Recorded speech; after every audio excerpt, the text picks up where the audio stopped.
여러분 안녕하세요. 은퇴 실험실입니다. 오늘은 많은 분들이 은퇴 후 몇 년이 지나면 공통적으로 겪게 되는 문제, 바로 통장 잔액이 눈에 띄게 줄어드는 현상에 대해 이야기해 보려 합니다. 실제 통계에 따르면 은퇴 후 3년이 지나면 평균 자산이 30% 이상 감소한다고 합니다. 이유는 단순히 돈을 썼기 때문만이 아닙니다.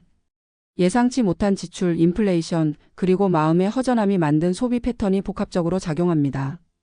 서울에 사는 63세 김모 씨는 공기업에서 정년퇴직을 하고 퇴직금 2억 원을 받았습니다. 국민연금 월 160만 원, 개인연금 70만 원, 총 230만 원의 월 현금 흐름이 있었습니다. 처음엔 안심했습니다. 우리 부부 둘이서 230만 원이면 충분하겠지 생각했죠. 하지만 은퇴 후 3년이 지난 지금 김 씨의 통장 잔액은 3분의 1로 줄었습니다. 이유를 물어보면 김 씨는 처음엔 여유를 좀 누리고 싶었어요 라고 말합니다. 오랜 세월 일만 하다 보니 여행 한번 제대로 못 간 게 한이 됐다고 합니다. 제주도, 일본, 유럽으로 이어진 여행은 처음엔 행복이었지만 곧 불안으로 바뀌었습니다. 다시는 채워지지 않을 돈이라는 현실이 실감났기 때문입니다. 부산의 66세 박 씨 부부도 비슷한 경험을 했습니다. 퇴직금과 퇴직연금 그리고 모아둔 적금으로 약 3억 원의 자산을 가지고 은퇴를 시작했습니다. 그러나 은퇴 3년이 지난 지금 순자산은 1억 원대로 줄었습니다. 가장 큰 이유는 자녀 지원과 의료비였습니다. 자녀의 결혼자금 5천만 원, 손주 돌잔치와 명절, 생일 같은 가족 행사마다 수백만 원이 빠져나갔습니다. 게다가 은퇴 후 건강이 나빠져 매달 병원비만 40만 원 이상 들었습니다. 박 씨는 이렇게 말했습니다. 젊을 때는 돈이 부족해서 불안했는데 지금은 돈이 있어도 언제 사라질지 몰라서 불안합니다. 전문가들은 공통적으로 말합니다. 은퇴 후 3년은 자산의 변곡점이라고. 이유는 단순히 돈을 쓰기 때문이 아니라 소비 습관이 은퇴 전과 다르게 조절되지 않기 때문입니다. 일할 때는 월급이 주기적으로 들어오니 소비 후 다시 채워지는 경험이 있습니다. 그러나 은퇴 후에는 채워지지 않는 통장이 처음엔 낯설다가 어느 순간 현실이 됩니다. 이 시기에 가장 큰 위험은 심리적 보상 소비입니다. 일할 때 누리지 못한 자유를 돈으로 채우려는 시도죠. 여행, 외식, 취미 선물, 집수리 같은 지출이 감정의 보상으로 이어집니다.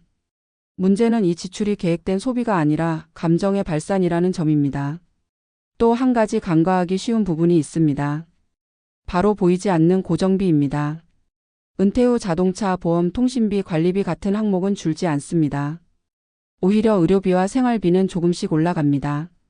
국민연금은 매년 조금씩 오르지만 물가 상승 속도를 따라가지 못합니다. 특히 최근 몇 년간의 인플레이션으로 인해 은퇴자의 실질 구매력은 크게 떨어졌습니다. 결국 퇴직금은 생활비 보전용으로 소모되고 자산은 예상보다 훨씬 빠르게 줄어듭니다. 문제는 돈이 줄어드는 것보다 더 큰 심리적 변화에 있습니다. 통장이 줄어드는 속도만큼 자신감이 줄어듭니다. 그 자신감의 하락은 곧 사회적 거리감으로 이어집니다. 돈이 줄어들면 모임에 나가기 꺼려지고 외식 약속도 피하게 됩니다. 경제적 위축이 곧 심리적 위축으로 이어지는 것이죠. 어떤 분은 이렇게 말했습니다. 돈이 줄면 세상이 나를 줄인 것 같아요. 실제로 은퇴 후 우울증의 원인 중 1순위는 경제적 불안이라고 합니다. 돈이 마음의 안전망 역할을 하기 때문입니다. 그렇다면 어떻게 해야 할까요? 전문가들은 은퇴 후 3년차 시기를 소비 리셋 구간으로 봐야 한다고 조언합니다. 처음 12년은 적응기이자 실험기입니다. 이 시기에는 소비 패턴이 아직 직장인 시절의 관성에 묶여 있습니다. 3년 차부터는 냉정하게 현실을 점검해야 합니다.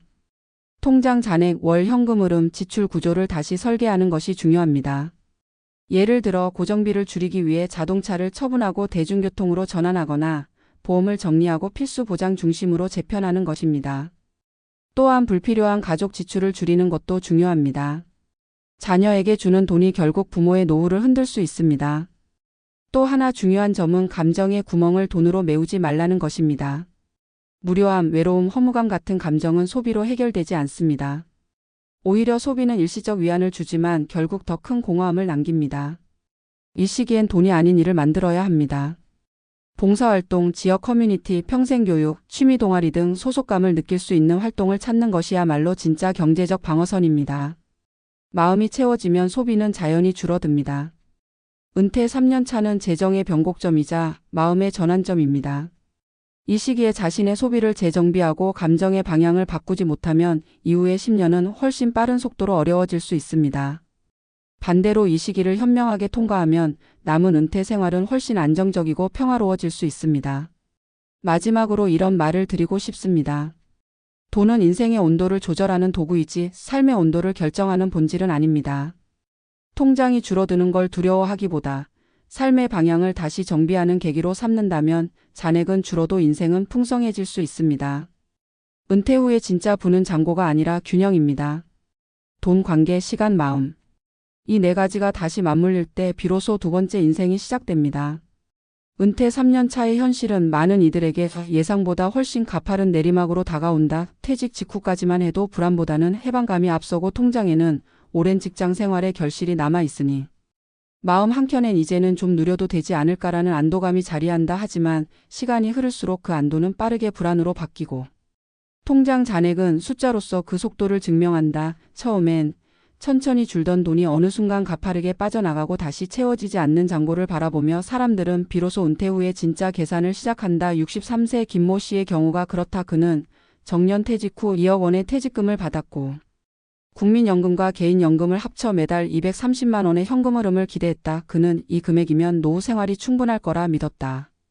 실제로 퇴직 직후에는 여유가 있었다. 그동안 미뤘던 여행을 다니고 부부끼리 외식을 하며 오랜 직장 스트레스의 잔재를 씻어냈다. 하지만 은퇴 3년이 지난 지금 통장 잔액은 7천만 원 남짓으로 줄었다. 처음엔 잘 관리하고 있다고 생각했지만 돌아보면 돈은 의외로 조금씩이 아니라 습관적으로 빠져나갔다. 월세를 내지 않아도 유지비, 보험료, 병원비, 가족 모임, 차량 관련 비용 같은 것들이 매달 일정하게 통장을 비웠다. 김 씨는 일할 땐 월급날이 있었지만 지금은 들어오는 날이 없어요라며 웃었지만 그 웃음에는 긴장감이 섞여 있었다. 일하지 않는다는 건 단순히 시간이 많다는 의미가 아니라 돈이 더 이상 채워지지 않는다는 뜻이었다.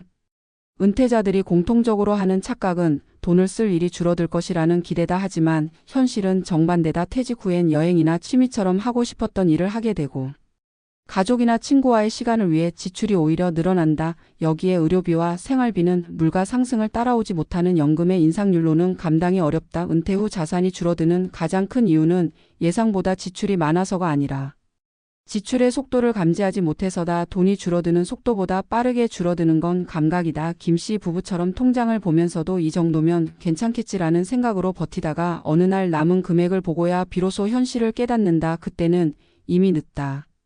부산의 박 씨 부부는 퇴직 후 자녀 결혼 자금과 손주 양육 지원으로 1억 원 가까운 돈을 썼다. 그들은 자신이 부모로서 당연한 일을 했다고 말한다. 하지만 그 결과 은퇴 후 자산은 3억 원에서 1억 원대 초반으로 줄었다. 자녀는 독립했지만 부모의 경제적 여유도 함께 사라졌다. 박 씨는 아이들에게 돈을 줄 때는 기분이 좋았어요. 그런데 나중에 제 통장을 보니까 무너졌죠라고 말했다. 부모 세대의 희생은 언제나 숭고하지만 노후에는 때때로 그것이 자신을 파괴하는 가장 부드러운 방식이 된다.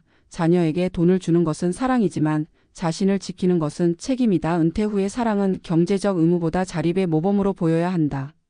전문가들은 은퇴 후 3년을 소비의 재구조화 시기라고 말한다. 퇴직 직후의 12년은 해방감이 강하고 소비가 감정적으로 이루어진다. 그러나 3년 차에 접어들면 그 감정은 불안으로 바뀌고 통장의 숫자는 그 변화를 가감없이 드러낸다. 이때 필요한 것은 소비의 점검표를 만드는 일이다. 매달 들어오는 돈과 나가는 돈을 구체적으로 기록하고 고정비와 변동비를 분리해야 한다. 자동차 유지비가 큰 부담이라면 과감히 처분하고 대중교통으로 전환하는 것도 방법이다. 필요 이상의 보험은 줄이고 실제로 필요한 보장만 남긴다. 매달 10만 원씩 줄이는 노력은 눈에 띄지 않지만 1년이면 120만 원, 5년이면 600만 원이다. 은퇴 후 자산은 더 버는 기술보다 덜 쓰는 기술에서 지켜진다. 하지만 단순히 절약만으로는 은퇴 후의 불안을 막을 수 없다. 소비의 근본 원인은 돈이 아니라 감정에 있기 때문이다. 퇴직 후 사람들은 자신을 사회로부터 떨어져 나온 존재로 느끼기 쉽다. 아침에 출근하지 않아도 되고 누군가 자신을 필요로 하지 않는 시간 속에서 사람은 공허함을 느낀다. 그 공허함은 때로 소비로의 유혹이 된다. 마음의 공백을 채우기 위해 외출이 잦아지고 쇼핑이 잦아지고 불필요한 구독과 지출이 늘어난다. 돈은 그 공허함을 잠시 덮어줄 뿐 채워주지 않는다. 결국 소비는 감정의 결과이지 필요의 결과가 아니다. 그래서 은퇴 3년 차의 가장 중요한 과제는 지출을 줄이는 것이 아니라 삶의 구조를 다시 세우는 것이다. 일과 관계로 채워졌던 시간을 어떻게 재구성하느냐가 돈의 흐름을 결정한다. 새벽에 일어나 운동을 하고 지역 도서관 강좌를 듣고 봉사나 취미활동으로 일정을 채운 사람은 불안할 틈이 없다. 반면 아무것도 하지 않는 사람일수록 소비를 통해 자신을 존재시키려 한다. 이는 단순한 금액의 문제가 아니라 삶의 방향성의 문제다. 또한 은퇴 후 자산이 줄어드는 것을 막기 위해서는 현금 흐름 관리가 필수다. 국민연금 외에도 임대소득, 배당, 파트타임 근로 등으로 소액이라도 정기적 유입을 만들어야 한다. 금액의 크기가 중요한 게 아니라 돈이 들어오는 경험을 유지하는 것이 중요하다. 그것이 자신감으로 이어지고 소비 통제를 가능하게 한다. 한 달에 30만 원이라도 꾸준히 들어오는 구조를 만든 사람은 그렇지 않은 사람보다 훨씬 안정적으로 노후를 버틴다. 돈의 흐름이 끊기면 심리의 흐름도 멈춘다. 통장이 줄어드는 것은 단순한 경제 현상이 아니라 자기 인생이 줄어든다는 감정으로 이어진다. 그래서 이 시기엔 돈의 관리보다 감정의 관리가 더 어렵다. 60대 이후 우울증의 상당수가 경제적 불안에서 시작된다는 연구 결과도 있다. 하지만 실제로 그 불안은 돈의 부족이 아니라 예측 불가능성에서 온다. 얼마나 남았는지, 언제까지 쓸 수 있을지 모르는 상황이 사람을 가장 불안하게 만든다. 따라서 재정 계획은 단순히 숫자의 계산이 아니라 불안의 시각화를 위한 과정이다. 가시화된 불안은 통제 가능하지만 막연한 불안은 삶 전체를 지배한다.